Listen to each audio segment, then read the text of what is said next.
Brilliance Audio. Quicksilver by Dean Koontz, performed by Todd Habercorn. My name is Quinn Quicksilver, or QQ to the mean kids when I was growing up. But I can't blame my parents because I don't know who they are. Soon after birth, I was abandoned on a lonely highway 7 miles outside of Pepto, Arizona, where 906 people pretended that the place where they lived was actually a town. Swaddled in a blue blanket, nestled in a white bassinet made of plastic thatching, I had been placed on the centermost of 3 lanes of blacktop, where I was found shortly after dawn. Although you might not think that this was about as bad a start in life as one could have, I assure you it could have been worse. For one thing, this was coyote country. Had one of those creatures found me, it wouldn't have suckled me as did the wolf that saved abandoned Romulus, the founder of Rome, but instead would have regarded me as a Grubhub delivery. I could also have been run over by an 18-wheeler and turned into pâté for vultures. Fortunately, I was found by 3 men on their way to work. The first, Hakeem Kaspar, was a lineman for the county, as in that Glenn Campbell song, I've always found lovely but weird, though at the time I was discovered on the highway. I hadn't yet heard it. The second, Bailey Belshazzar, worked as head mechanic at one of the country's first wind farms. The third, Caesar Melchizedek, was a blackjack pit boss in an Indian casino. According to a newspaper story at the time, Hakeem tucked me snugly in the passenger side footwell of his electric company truck and drove me to the county sheriff's office, with Bailey and Caesar following in their vehicles.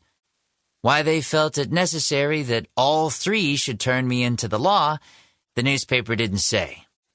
This was all I knew of those men until years later, and running for my life. I visited one of them with the hope of learning some small detail that might be a clue as to who or what I am.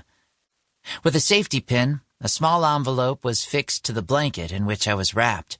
Neither Hakeem nor Bailey nor Caesar had dared to open it, evidently because they had watched too many years of CSI shows and feared that they would smear the kidnapper's fingerprints.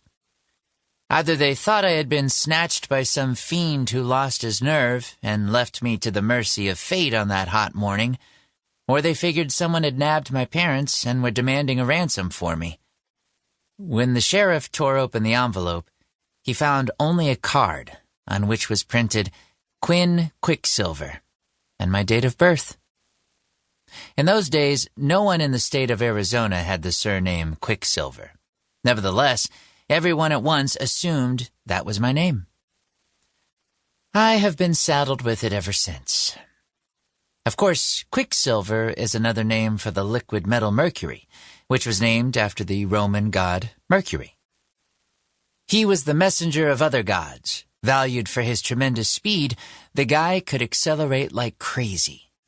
And though Quinn is a variation of Quentin, it also derives from the Latin quintus, which means 5th, or in certain contexts, 5 times. So perhaps it wasn't my name, but a cryptic message meaning accelerate 5 times. Though you will not find this advice in any book about caring for a newborn any more than you will find the instruction, marinate in olive oil with basil leaves. I then became a ward of the county, the youngest ever dropped on that child care agency. No foster family was willing to take in a 3-day-old whose only possession was a soiled swaddling blanket and who had, in the words of Sheriff Garvey Moncton, strange blue eyes and an eerily direct stare for such a tiny little cocker. Consequently, I was sent out of county to Mater Misericordiae, an orphanage run by Catholic nuns in Phoenix. By the time I was 6, it became clear that I was not adoptable. Among adoptees, infants are the most desirable age group, and they are usually placed in stable homes faster than you can say coochie coochie coo. This is because babies are generally cuter than older kids, with the possible exception of Rosemary's Famous Baby, but Also because not enough time has passed for them to be screwed up by their birth parents. Each grinning infant is a personality waiting to happen, and therefore amenable to being sculpted into a reflection of those who adopt him. Although I was cute enough and willing to be shaped like clay, there were no takers for Quinn Quicksilver.